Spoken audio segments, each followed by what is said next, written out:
Shalom saudaraku, berjumpa kembali bersama dengan saya Pendeta Jakob Setio dalam program Sapa Jemaat di Rumah. Mari kita masuk dalam hadirat Tuhan, kita berdoa, mohon penyertaan dan berkat Allah dicurahkan atas kita. Bapa, kami menyerahkan waktu renungan firman Tuhan kali ini ke dalam tangan kasih-Mu. Mohon hikmat-Mu, mohon pencerahan daripadamu. Biarlah kami mengerti akan kehendak-Mu, supaya sepanjang hari ini menjadi hari yang diberkati, di mana kami boleh hidup seturut dengan kehendak-Mu. Berfirmanlah Tuhan, kami siap diberkati. Di dalam nama Yesus kami berdoa dan bersyukur kepadamu. Haleluya, amin. Firman Tuhan kali ini saya ambil dari Matius pasal 14 ayat 24 sampai 27.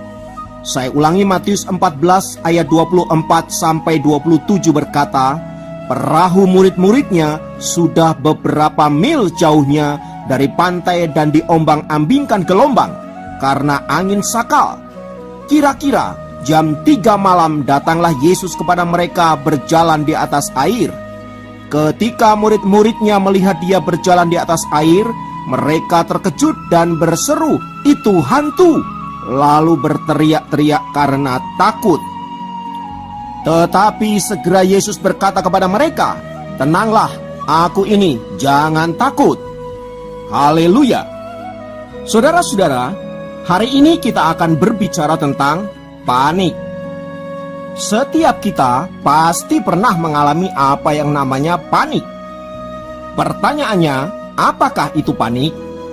Wikipedia mencatat bahwa panik adalah semacam kecemasan dengan ciri diserang rasa takut yang luar biasa selama beberapa waktu lamanya.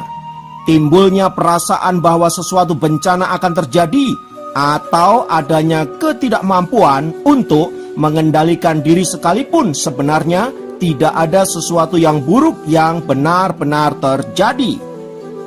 Seseorang dapat merasakan sensasi fisik yang kuat selama serangan panik berlangsung.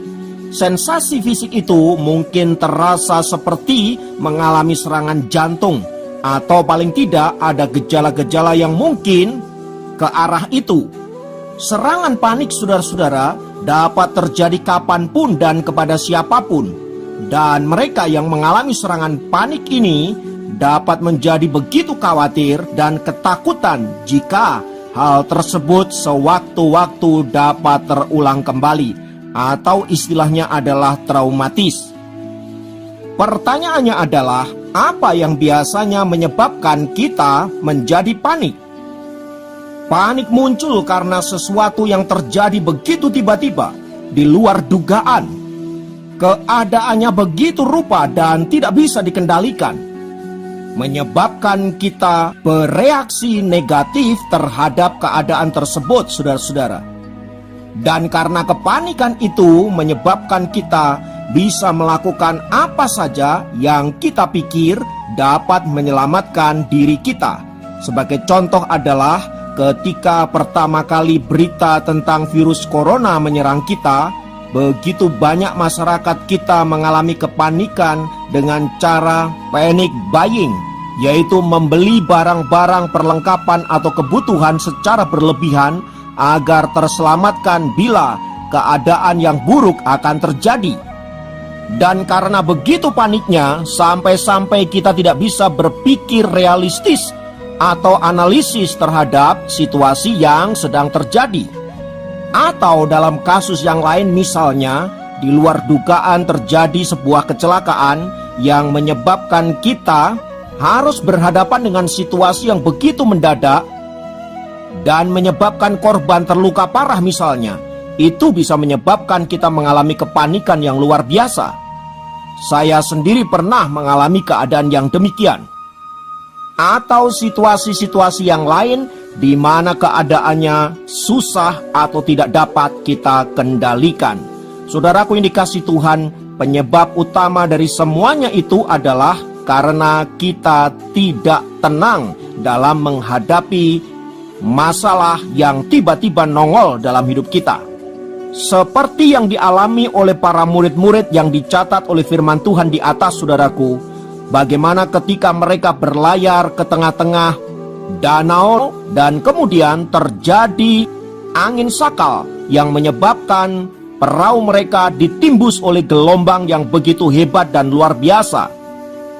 Sebagai seorang nelayan, saya yakin mereka para murid-murid itu tahu bagaimana cara menghadapi angin sakal itu. Tetapi malam itu adalah malam yang luar biasa, di mana angin sakal itu begitu hebat sehingga mereka seperti tidak berdaya dibuat oleh situasi itu.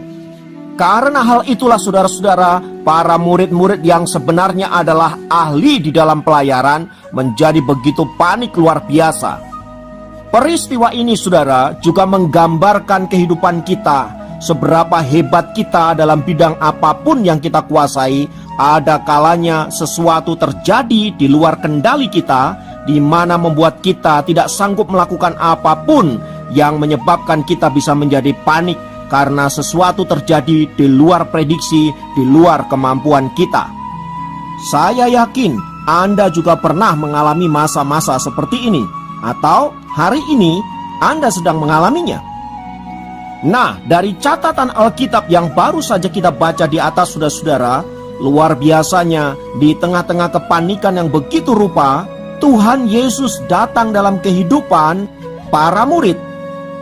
Ia datang menyatakan kuasanya yang dahsyat dan luar biasa. Hal itu ditunjukkannya dengan cara berjalan di atas air, sesuatu yang tidak normal tentunya. Tetapi itu mau menunjukkan bahwa Yesus adalah pribadi yang berkuasa, termasuk terhadap alam semesta atau hukum alam. Tetapi karena panik, saudara-saudara, kedatangan Yesus itu justru dianggap sebagai hantu.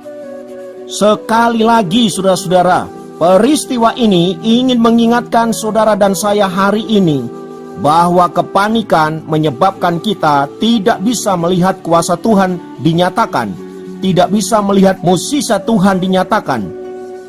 Bahkan kita tidak pernah bisa melihat bahwa Yesus sedang bekerja di dalam hidup kita untuk menolong dan melepaskan kita. Celakanya, kedatangan Tuhan itu justru kita anggap sebagai sesuatu yang menakutkan. Mari kita koreksi hidup kita. Berapa banyak di antara kita yang sering kali juga melakukan hal yang sama seperti yang dilakukan oleh para murid itu.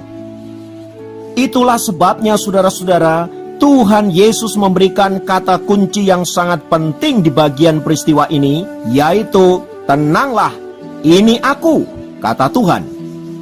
Jadi kata kuncinya adalah tenang. Mengapa? Saat kita tenang, saudara-saudara, kita dapat menganalisa keadaan, kita dapat berpikir jernih, dan kita dapat mengambil langkah-langkah yang tepat untuk mengatasi situasi yang sedang terjadi. Seperti yang pernah saya katakan tadi di atas, bahwa saya pun pernah mengalami situasi yang mengerikan terjadi tiba-tiba, di mana saat saya mengendarai kendaraan, saudara-saudara, tiba-tiba ada seseorang yang menggunakan sepeda motor menyeberang tanpa memberikan tanda-tanda terlebih dahulu. Akibatnya, saya tidak bisa menghindari situasi itu dan terjadilah tabrakan. Tepat peristiwa itu terjadi, saudara-saudara, di seberang jalan sedang berkumpul sekelompok kawanan tukang ojek dan beberapa orang ada di sana. Spontan saja mereka berteriak-teriak, tidak terkendali, yang menyebabkan kumpulan massa yang makin membesar. Saya yang berhenti tidak jauh dari peristiwa itu, mengajak istri saya untuk berdoa, meminta agar Tuhan yang mengendalikan situasi itu. Lalu kemudian saya keluar dari mobil dan berjalan ke arah di mana korban sedang tergeletak. Saat saya sedang berjalan ke arah korban itu, di mana kerumunan massa sudah makin membesar, saya berdoa kepada Tuhan agar kuasa Tuhan dinyatakan dan membuat saya tenang dalam menghadapi situasi ini, sehingga saya bisa menghadapi dan mengatasi semua masalah yang sedang terjadi. Kemudian saya berdoa menawan segala pekerjaan kuasa gelap, intrik-intrik orang jahat, juga roh-roh yang bekerja di udara yang dapat menimbulkan intimidasi dan lain sebagainya, serta provokasi yang menyebabkan keadaan makin rumit. Dan tahukah saudara-saudara, saat saya sudah sampai ke tempat itu, luar biasanya, tidak ada satupun di antara orang yang berkerumun itu yang berani mengumpat atau melakukan provokasi dan lain sebagainya yang menyebabkan keadaan rumit. Semua begitu tenang sehingga saya dapat memberikan penjelasan sedemikian rupa dan membawa korban ke rumah sakit dengan tenang. Bukan hanya itu saudara-saudara, keluarga dari pihak si korban pun kemudian justru mengucapkan terima kasih atas apa yang saya lakukan, sehingga kami kemudian membangun persahabatan yang baik. Dan peristiwa yang tadinya begitu mengerikan itu sekarang berubah menjadi persahabatan yang indah. Nah saudaraku, semua ini kuncinya seperti firman Tuhan, tenanglah. Ketika kita tenang, kita dapat berdoa, kita dapat berpikir jernih, dan kita dapat melakukan tindakan-tindakan yang terukur dan tepat sasaran. Karena itu saudaraku yang dikasihi Tuhan, oleh firman Tuhan di atas kita diteguhkan agar kita menjadi pribadi-pribadi yang senantiasa tenang dalam menghadapi berbagai problema yang hari-hari ini menerpa kehidupan kita. Apapun situasinya, apapun masalahnya, ketika saudara dan saya tenang, saudara pasti bisa menghadapi masalah dan pasti bisa menyelesaikannya, sebab kita tidak menyelesaikannya sendirian, melainkan bersama dengan Allah yang Maha Tinggi, penulis sejarah kehidupan kita yang sanggup mengubah keadaan apapun itu bentuknya untuk kebaikan anak-anak Tuhan. Haleluya. Biarlah firman Tuhan ini meneguhkan saudara dan saya dan menjadikan kita pemenang-pemenang di dalam Tuhan. Mari kita berdoa. Tuhan, terima kasih untuk setiap peristiwa yang Tuhan izinkan dalam kehidupan kami, di mana di dalamnya kami dilatih untuk belajar mengatasi setiap problema hidup dan menjadikan kami seorang petarung yang hebat dan menjadi pemenang di dalam Tuhan.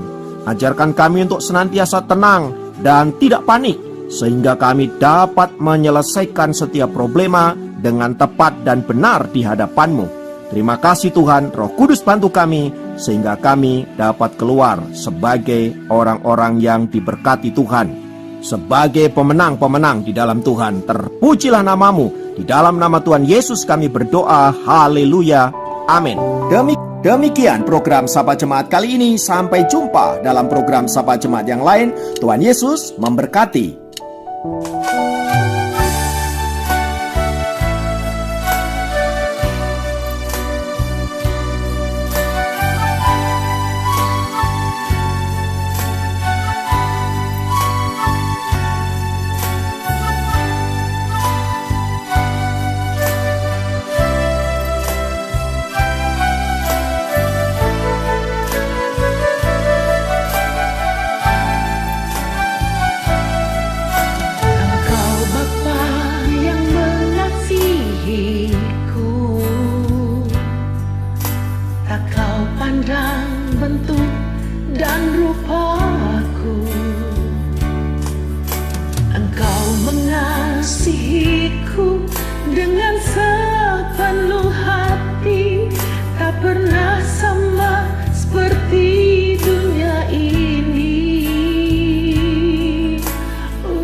Melewati badai langit biru.